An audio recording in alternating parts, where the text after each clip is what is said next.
Alright guys, welcome back to another update of my new John Deere S130 as promised. If you guys are new to the channel, I would really appreciate it if you can hit that subscribe button. It would mean a whole lot to us.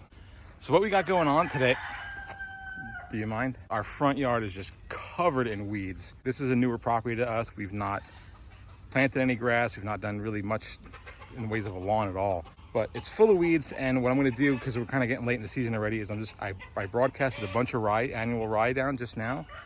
Yeah, the rooster says so too.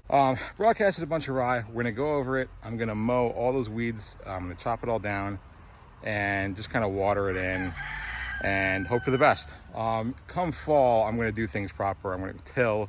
We're gonna put some, proper seed down and really get a nice, thick, long grown and establish a good root system. But for right now, we're getting late in the season. I just want to see some grass growing instead of weeds. So we're going to take our new John Deere S130 and I'll show you the length of some of this gross stuff that we got to chop down right now. I'll take you around, we'll chop it all down. I'll give you a little bit of a view of the machine working. And at the end, I'll go over my impressions so far of it. What I think. I've had it for about 3 months now, maybe two and a half, something like that. I'll go over everything, all my thoughts on it, and let's get this chopped down first.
All right, so all our cutting is done. So guys, as you can see, this is a real review. I did not polish this up with a baby diaper. It's dirty and dusty.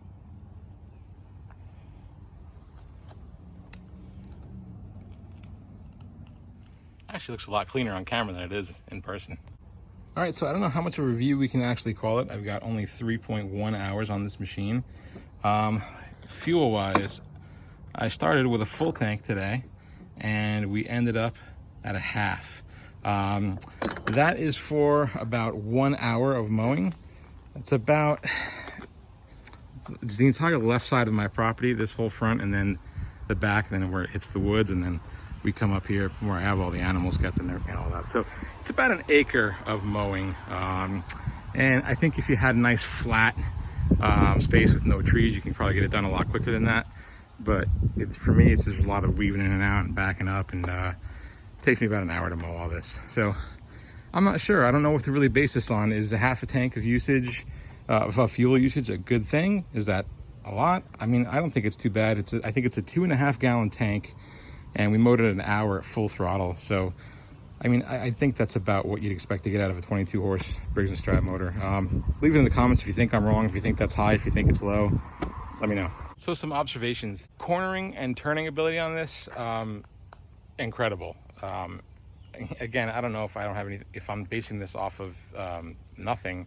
My last ride on was an older Poulan, I don't know how you pronounce that, but turning radius on that thing was horrible, absolutely horrible. I mean, I had to stop and then back up, and then just to get around a tree, it was a nightmare. This thing is almost zero turn like, and I don't mean to be literal. Nothing replaces a zero turn when it comes to your turning ability, but I mean, I can literally turn on a dime and I can go right around a tree with the left side of the mower completely. I don't even have to use the string trimmer or anything. I can go completely right around the tree trunk and get right up to it. It's just that tight of a turn radius, and that's probably, honestly, aside from the green color, my favorite feature about this mower is the turn radius. It's phenomenal. All right, I don't know if you can actually see it on video.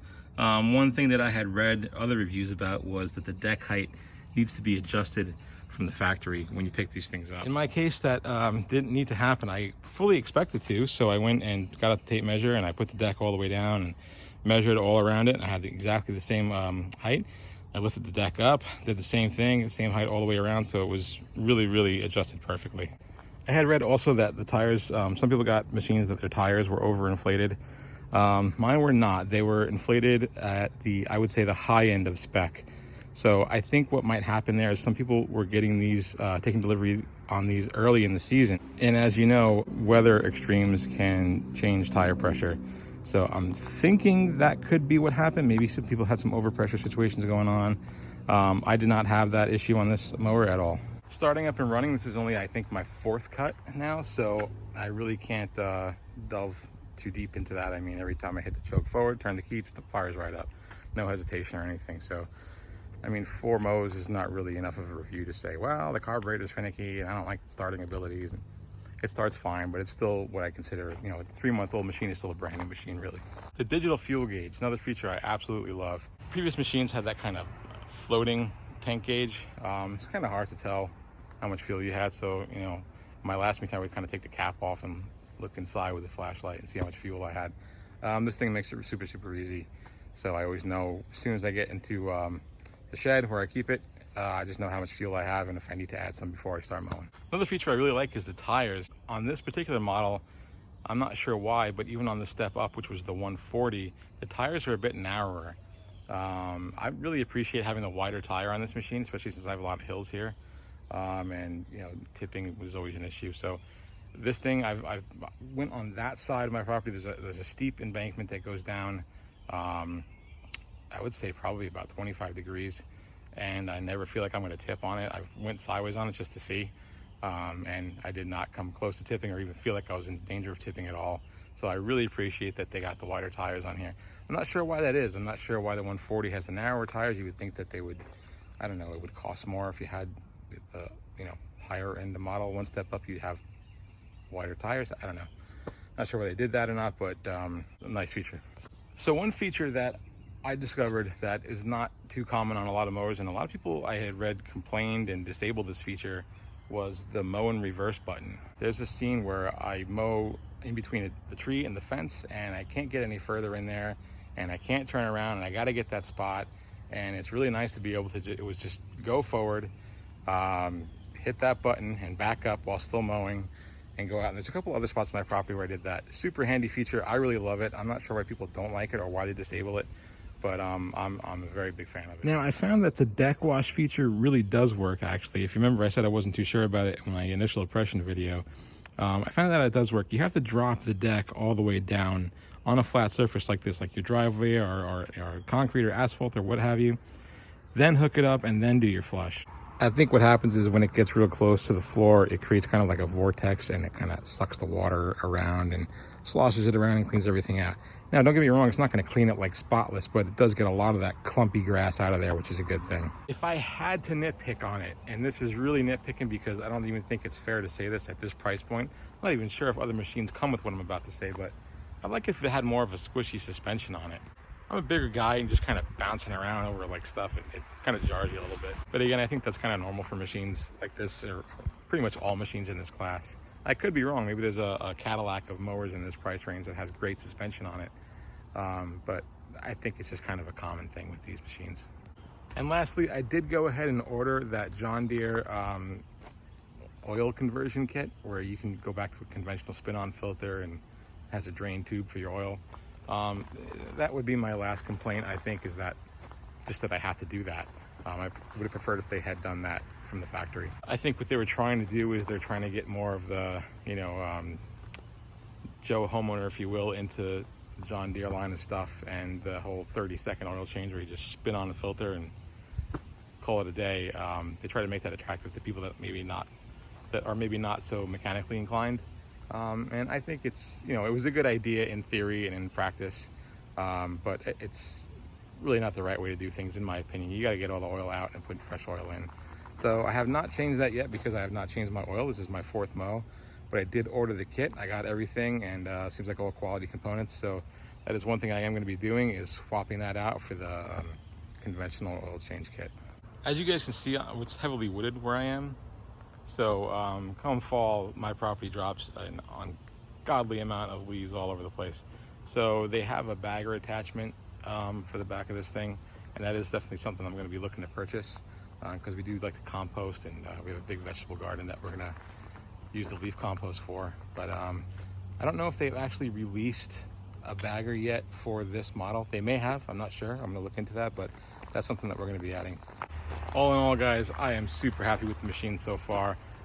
Still, I guess you could critique me and say it's not a full review. I mean, I've only mowed with it 4 times. I've had it for 3 months or under. So how much wear and tear could it really take out? There's 3.1 hours on the machine. So, it hasn't really been beaten to death, but I have used it. Every time I mow, it takes about an hour. And, we're a little bit under, it was 45 minutes the first couple times, and now I kind of let it go for a few weeks. So this was a little bit over an hour this time. Guys, if I miss anything, drop me an email. My email is in the description, or feel free to leave a comment. I love your comments. I try to respond to each and every one of them. If you want me to go over anything and make another video about something specifically with this mower, please let me know. I'd be happy to. The response so far on this video, or the first video, should I say, has been great. I really appreciate all you guys watching and subscribing. And I love when you guys like, I love when you guys comment, I love when you subscribe and watch our videos. If you want to see anything else again from this machine, please let me know. Don't be shy. Guys, thanks so much for joining me today. I know it's a short review, but it's pretty much all I have to say about the machine. It's a really good machine. I'm very, very happy with it. Go out and get you one. Thanks for watching, guys. Catch you on the next one. Be good.